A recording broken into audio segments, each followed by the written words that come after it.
Hello, my curious cats, and welcome back to another episode of the Psychology Podcast, the podcast for all the info on psychology's most questionable history. I'm your host, Leslie Lopez, PhD student and psychology nerd. Oh my goodness, I just want to say thank you so much from the bottom of my heart for being so patient with me these last few weeks during what I like to call my transitioning era. There's just so much going on right now that there's just some things I had to put priorities just up ahead, you know? Now, if you follow me on my socials, linked in the description, by the way, you know that about 3 weeks ago, I participated in the Miss Washington USA pageant. They were two of the most hectic days of my life, I'm telling you. 2 days of just nonstop interviews, photo shoots, rehearsals, networking, making new friends, and then the pageant itself. I didn't place, but being my first pageant ever, I could not be more proud of myself for putting myself out there the way that I did. Me walking on stage in a swimsuit, like, the crap? What is that? And honestly, huge congratulations to Tiffany Ray for winning the title. She's a fellow criminal justice girly and is an incredible human being. So proud of her, and I honestly wish her all the best at Miss USA. Like I said, 2 days of chaos, but I did have an amazing time. Would I do it again? I don't know, maybe. Except this time it wouldn't be for the state of Washington. That is because as of a week ago, I am officially a resident of San Antonio, Texas. Yeehaw. Oh my gosh, if you've ever moved anywhere far away or just relatively far enough, you know how frustrating the whole process is. Like, things can either go right or they can go wrong, and more often than not, they can go pretty wrong.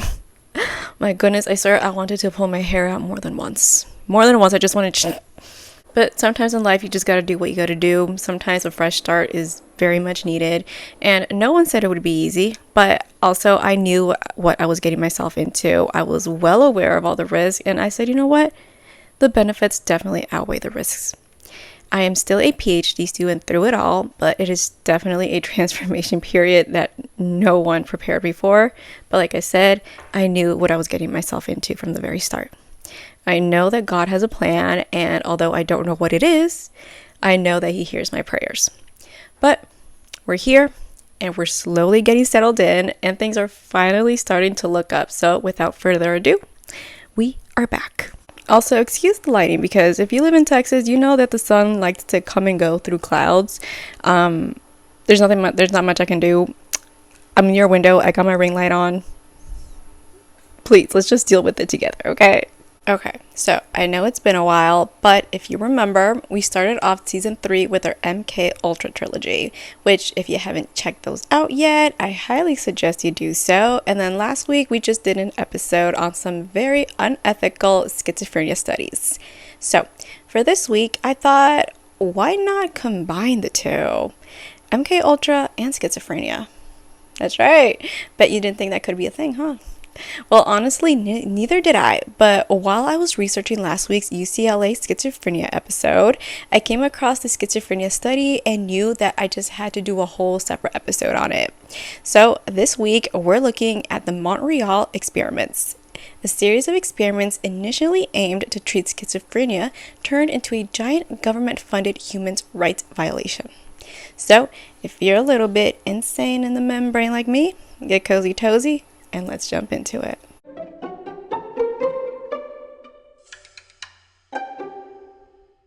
One thing I will do though is complain about the heat, okay? Because like I knew it was going to be hot, but I don't know. I don't think I was prepared for this kind of heat, okay? Like if you can see my hair, just the humidity, just not with it, but we're dealing with it, okay? So the year is 1943, and our buddy today is Dr. Donald Cameron, born in Scotland on December 24th. A Capricorn. Fun fact, I've been told I'm most compatible with Capricorn men, but I've never actually dated a Capricorn man, so I still have that theory to test out. Anyways, not much information is known about his earlier life, but his adult life, he was a very well-respected Canadian psychiatrist who specialized in the treatment of schizophrenia. In 1943, Dr. Cameron was invited to lead the new Allen Memorial Institute, a psychiatric hospital at McGill University in Montreal, Canada. Now, this was a very big deal, not only for Dr. Cameron, but also for the hospital itself. You see, Dr. Cameron was the hospital's first director, and he was chosen from a large pool of potential candidates. And for the hospital, you see, the Allen Memorial Institute was the very first mental hospital to operate on what they call an open door policy. This meant that the patients were allowed to leave should they choose to do so and when they choose to do so. This was groundbreaking for Canadian mental institutions and have actually become the standard practice today. You always hear about other countries' versions of healthcare and medical system, and as someone living in America, you can't help but cry. As mentioned, Dr. Cameron specialized in the treatment of schizophrenia. He had many theories and methods that he believed could serve as a cure-all for schizophrenic patients. It was all about testing each theory out and seeing which one stuck with each patient.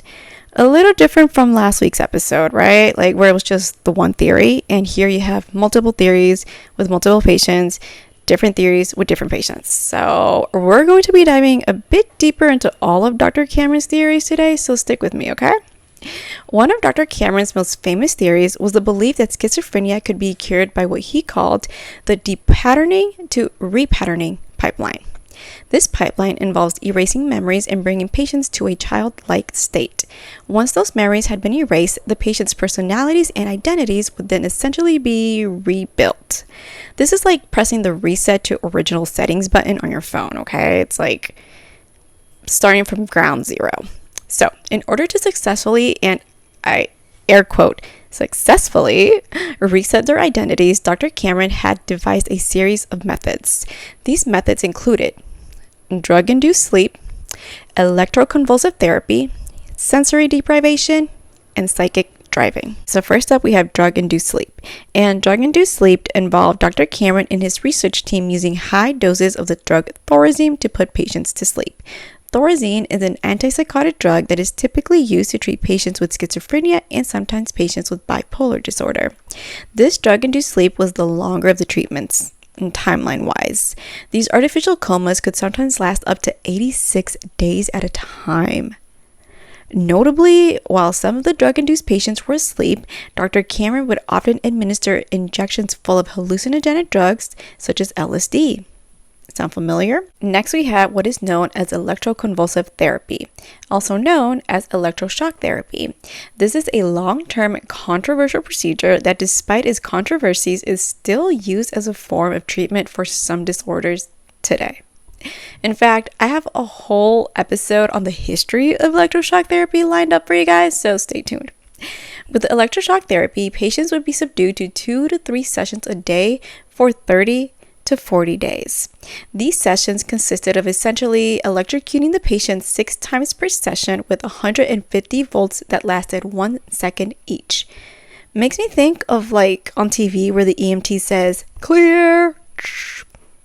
Okay, but after the 30 to 40 days, Dr. Cameron would start to reduce the number of daily sessions until it was just 1 session a month. The third treatment was sensory deprivation, and it's exactly what it sounds like.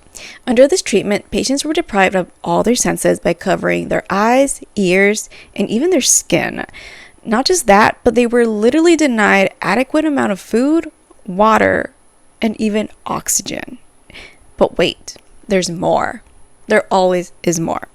Instead of a proper nutritious diet and oxygen intake, they injected with hallucinogenic drugs to make them paralyzed. Again, sound familiar? My God, like, can you imagine the trip these patients were experiencing? Like, I can assure you they weren't good trips, that's for sure. But just from the conditions that they were in, the thought of inducing LSD with already lack of oxygen, food, and their senses, mind-boggling. The fourth Last, and arguably the most detrimental of the treatments, was what Dr. Cameron called psychic driving. Through psychic driving, Dr. Cameron would force the patients to listen to tape recordings of negative messages attacking a perceived personality problem. In this case, their schizophrenia.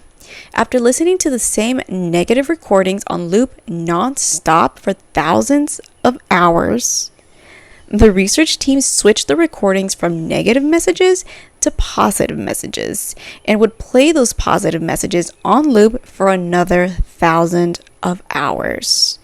Now remember, these patients are human beings like you and I, okay? The only difference is that their minds work a little bit different and they see the world a little bit differently. So you could imagine these patients, these human beings, did not always respond positively to these treatments. There were moments where Dr. Cameron could not get his patients to listen to the recordings for as long as he needed them to. When that happened, he would put speakers in football helmets, lock the helmets on the patient's head, and blare the recordings through the speakers. The patients would, as you could imagine, go crazy with this. Patients started screaming and banging their heads on walls out of sheer pain to try and get the voices to stop. They're already suffering with schizophrenia, and now they have these voices, added voices. And remember, these are schizophrenic patients. So schizophrenia is well known for voices in one's head. Okay, now imagine you have voices in your head, and now you have these added voices in your head telling you you're not good enough, and then next thing you know, it's telling you you are good enough. Like, what? In order to get the patients to stop acting out and just listen to the tapes, Dr. Cameron and his team would treat these anxiety attacks by administering heavy doses of sedating drugs, such as LSD and sodium amytal. Patients would protest against the administration of these drugs because they claimed it would make their bones feel like they were melting. But that didn't matter to the research team. No. When a patient would protest, the team would say things to them like, quote, "You're a bad mother and you're a bad wife. If you wanted to get better, you would do this for your family." And to top it all off, it was through this use of unethical treatments mixed with drugs that caught the attention of the OG Project MK Ultra. In fact, from 1957 to 1964, Dr. Cameron was paid $69,000 to carry out these experiments with an added $500,000 bonus from the federal government. Well, ain't that just the icing on the cake? As I mentioned earlier in the episode, the patients under these treatments were made to have their memories erased and put into a childlike state in order to reset them, essentially. This meant that once their memories had been erased, patients were made as helpless as possible because they were literally at a childlike state. So much so that they were unable to dress themselves or even tie their shoes, unable to walk, stand, or even properly control their bowel movements. For those patients who survived the treatments, they were left to a life of even greater struggles than they did with their schizophrenia to begin with. The surviving patients struggled with anxiety disorders that may not have existed before the experiments. Family members of the surviving patients reported that their loved ones had a hair trigger for nerves and anger. Meaning, if someone bumped into them or accidentally spilled something on them, they would explode. They would scream, yell, and it would take hours to be able to get them to calm down. They would then sit there muttering and whispering to themselves the messages that some of them were fed, such as, "I must be doing the right thing. I must do the right thing." It's so sad to think about. And it wasn't just their mental and physical health that suffered the consequences, but their cognition and intelligence as well. Many of the surviving patients and their loved ones reported intellectual struggles they had not observed in them prior to the experiments. For example, it would take them 3 weeks to read a one-day newspaper, months to write a letter, and years to read a single chapter book. When we're confronted by the negative thoughts of others, our limbic system takes over and our prefrontal cortex, which is used for cognitive functioning and organization, has energy diverted away from it. As a result, we can't think straight, clearly, or logically. Now imagine you're being fed those negative thoughts on full blast for thousands of hours. Of course, your brain is going to rewire to a negative state. In the field of psychology, this is called retrograde amnesia and dissociative amnesia. Retrograde amnesia is a neurological condition that makes it difficult to recall information before a traumatic hit to the brain. Dissociative amnesia is when the person can no longer remember basic motor skills or the control of muscle movement. Now, although Project MKUltra ended officially in 1964, the Montreal experiments weren't known to even the Canadian public until the early 1980s. Then, in the mid-1980s, the directors of the Allen Memorial Institute defended Dr. Cameron's actions. What? They claimed that psychiatrists were not expected to inform their patients of the experiments or treatments being conducted on them in the 1950s and 1960s, which technically they're right, legally, yes, but morally? Please. Oh, and our buddy Dr. Cameron over here claimed that he had no idea that the CIA was funding his experiments, and there's no evidence to show otherwise. Giant LOL and fucking huh? I mean, yeah, there's no evidence because it was all destroyed. Please, anyone could put the pieces together. But anyways, in the mid-1980s, 300 ex-patients made claims for compensation from the Canadian government. In 1988, 9 survivors received compensation from the US government, and in 1992, 77 survivors were awarded compensation from the Canadian government. And if you're a curious cat like me, you may be asking yourself, okay, well, what happened to the other 200-something victims? Well, those individuals were awarded nothing. The government claimed it was due to either the statute of limitations, or because the victim couldn't produce medical records, so there was no written proof, or if there was written proof, they weren't considered to have suffered enough.